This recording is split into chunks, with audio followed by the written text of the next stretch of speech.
Hi everyone, welcome back to the channel. As last week we had an overview of my 2025 planners and how I intend on using them, I thought this week it would be fun to do a bit of a review of 2024 planners and whether I actually A, kept using all the ones I set out to all year, and B, if I kept using them how I intended to. I thought it would be a fun little kind of before and after, I guess. I will leave a link in the cards to the kind of 2024 initial overview video, just in case you want to see probably a bit more detail or, you know, what my initial thoughts were and how I was going to use all the planners. This one won't be kind of a super in-depth deep dive. It will just be kind of a top line. This is how each of them got used. I'm just going to hit them basically in the order that they kind of are here. I'm just going to make some space and we will start off with the Hobonichi weeks. So the Hobonichi weeks actually has probably had the biggest change out of all the planners. This was intended at the start of the year to be a health and fitness planner. So I kind of had my period tracking in here, and then I had weight tracking, and then the monthlies were intended to basically have workouts, so how many calories I burned, what kind of workout, steps, things like that. I had some, I'm not going to say they were lofty goals, but I had some, you know, reasonable goals for my health and fitness for 2024. And yeah, by April I was in this as my main planner full time. So the health and fitness side of things, it kind of, I had it from a habit tracking perspective, but in terms of the kind of detailed overview of fitness, it kind of didn't last very long. I was also using the right hand side for a little bit of what did I do today, which again kind of dropped off. Yeah, this is the second time that I've tried to use the weeks for health and fitness and I just couldn't keep up to it. I think it works for me when it's in and amongst my normal planning, but when it's, you know, a completely separate planner, it's another planner to pick up, and I really need to, I guess, remind myself when I'm setting up planners for the new year how, you know, how many I actually have the headspace for reviewing and writing in each day. And this is the thing, if I don't update something each day, then as soon as it gets a couple of days behind, I'm then forgetting what I did when, and it just becomes really difficult. And I need as few planners as possible to update, basically. And so yeah, by March this ended up as my main planner, partly as well because life got really busy. So I've definitely spoken about this in a couple of different videos around how Lindsay Scribbles calls the weeks her emotional support planner. It's the same thing for me. It's a really simple, easy planner to maintain, update, and so when life gets busy, it's the perfect planner to jump into and use. So I think it was a combination of not wanting to update a separate planner for health and fitness, my health and fitness goals tailing off, so out of the kilos that I wanted to lose, I only lost about half of them by the end of the year, and then also just life being busy and needing to cut down my planning and cut down my planner size. This also became my EDC for the year, so I actually started the year in a Passport TN as my EDC/bullet journal. This didn't last very long. I found that I wasn't really opening it, using it. I was kind of referencing it for plans every so often, but it ended up feeling quite big and bulky in my bag and not really getting used. So I just switched out for this, and this kind of became my everything planner. So all of my day-to-day planning, forward planning was in here, my bank cards were in here. Yeah, this was just my daily go-to, and it, you know, it worked out really well as a planner, but it did mean that this got kicked to the curb, as did another planner we're going to talk about, but it's at the bottom of the pile. So yeah, that was the weeks, and let's just talk a little bit more about the Passport TN. So there was a full setup video on this. I am going again with this for 2025. If you watched last week's video, setting it up in a slightly different way, but how this was last year was not massively dissimilar. But I had my monthly insert, which I just use to reference plans when I'm out and about. I have canvas pocket, which I use to carry bank cards. And then last year what I had was, I actually had a dot grid, and so I was using this as a bullet journal for kind of daily tasks, things that I might need to know when I'm out and about, any notes, things like that. And that's kind of where it fell down. I like something that doesn't require a lot of setup. Bullet journaling has worked for me in the past, but just, yeah, I don't know whether it was a combo of it being in the TN and it doesn't kind of lay flat on your desk as well as like a normal bullet journal does, or whatever it was. It just, yeah, it wasn't quite working for me. So this year I've switched to a dated insert, which means no setup. I can use it or I cannot use it. I have been using it currently just because I'm kind of in between planners for kind of, I don't want to start, well, I can't start my cousin, which is going to be my main planner for next year, until next week. And so this week, because this actually starts from the 23rd of December, I thought, you know what, I'm just going to do a week of all my planning in here just to get used to the insert and how I want to kind of lay it out and use it. But so far so good. There's nothing much to really talk about on this other than set it up in 2024, didn't use it for very long, parked it, and I'm bringing it back in 2025. As we are talking kind of all of that kind of normal planning, should probably talk about the take a note. So the take a note was actually supposed to be my main planner for 2024. So I stumbled upon the fact that Take a Note had released a a B6 version for 2024. I'd used the A5 previously. I did really like it. I had it in 2022. I ended up using it more as like a scrapbook. It was pretty cool, but it was too big for me for daily planning, or it was certainly in 2024. I wanted something smaller. And so I bought this on a whim, set it up, really enjoyed kind of the aesthetics of it. I love the layout. It's so neat. It's not in your face. There's quite, the layout of it lends itself to kind of any way you want to set it up. You can do kind of full on, you know, morning to evening. You can have this as a free space and have that as kind of your plans. And I was really excited for it. And I don't know, it was kind of coinciding with life getting busy and wanting something, you know, a bit smaller, a bit more compact, and kind of this whole thing came about. I also found that I kind of felt like I wanted to decorate it, and then it became a bit more of a faff to set up. It wasn't just a set it up in pen and be happy with it, which is all on me. It's nothing to do with the planner. I also found that sometimes how I'd set it up limited me. So what I was basically doing was splitting this up into kind of like 3 sections.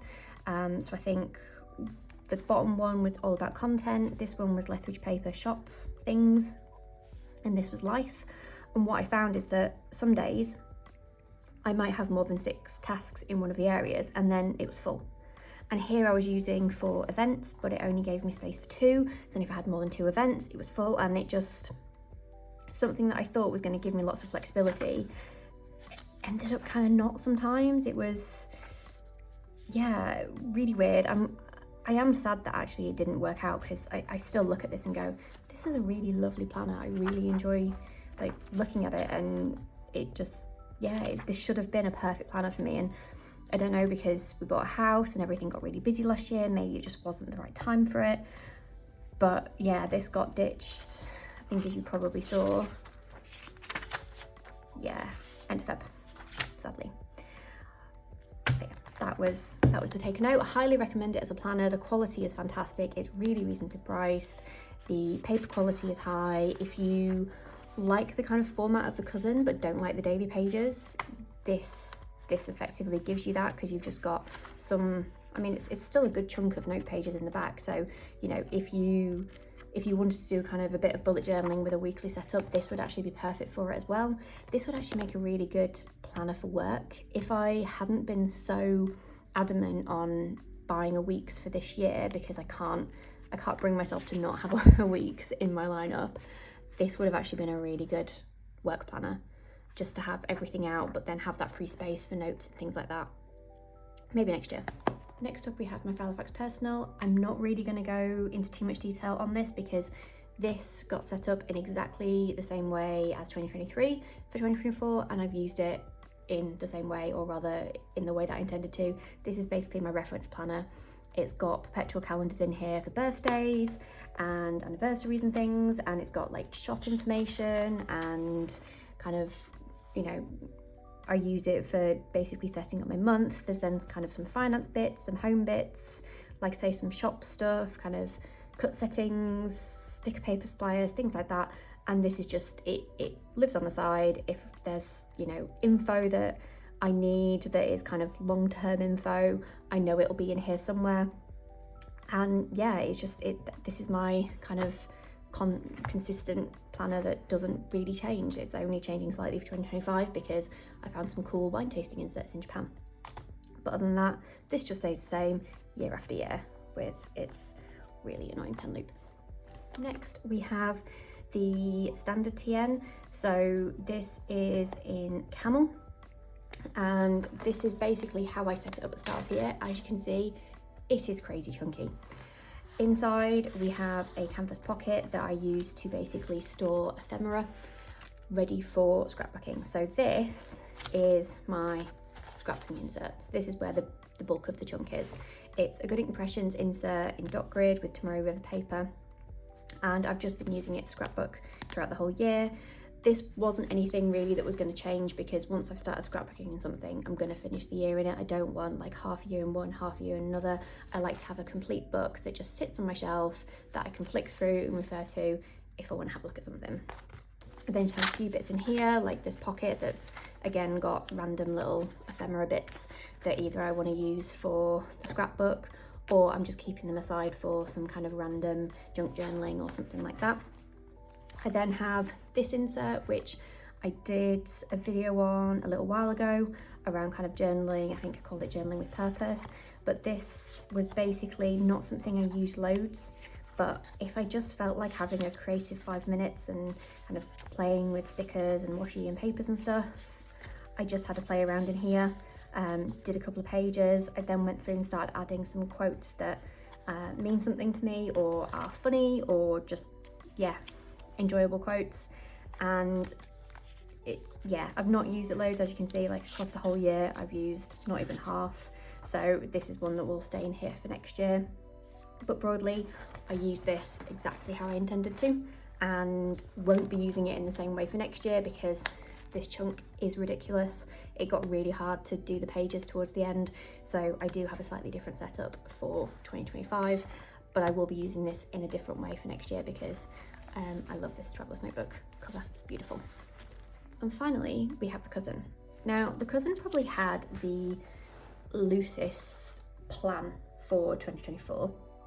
I think I called it content planning and commonplacing, and that's because basically it was a planner intended to basically do all the things that the other planners didn't do. So I didn't have anywhere to plan Instagram content or YouTube content, so all of that is in here. For example, there is space for kind of all my holiday planning, all the notes around buying the house are in here, other shop bits, maybe kind of new ideas brainstorming, goal planning's in here.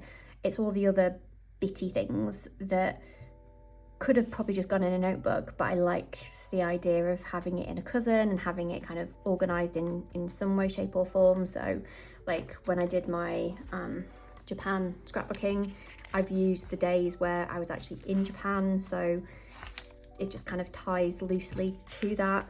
But ultimately I didn't really use this planner that much. Even for content planning, it kind of changed up throughout the year. I think at one point, actually yeah, at one point I was using this for content planning, so I did actually change it up just to have more things in there, and you know, using this for one element of planning just felt a bit odd. And yeah, I just didn't really get the most out of the cousin for this year, and it's quite sad because I do love the cousin. I enjoyed the weeks that I played in here for my weekly planning. Just if there was a week where I fancied playing with stickers, I'd set this up for no reason other than to kind of, yeah, have a creative 5 minutes or so.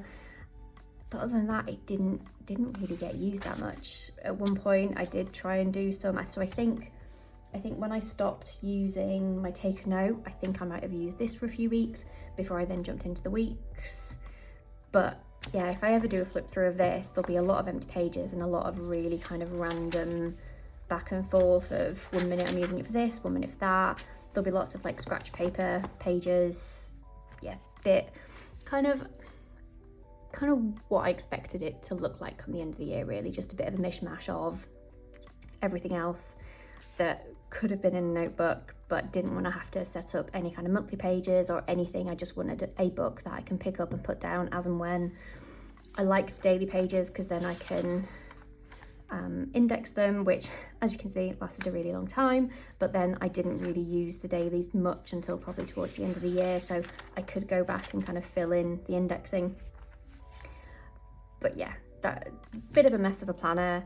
It is what it is. I've got a much stronger plan for my cousin for next year, and so I do anticipate 2025 to look a bit more used, loved and full. And that is it for my 2024 planners and how I use them.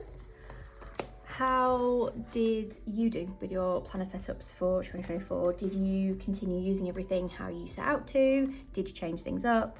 Is there anything in here that you had set up in a similar way and similarly ditched or kept up with? Let me know in the comments. I'd love to chat with you guys. But if you enjoyed this video, please like and subscribe, and hopefully I'll see you in the next one. Bye.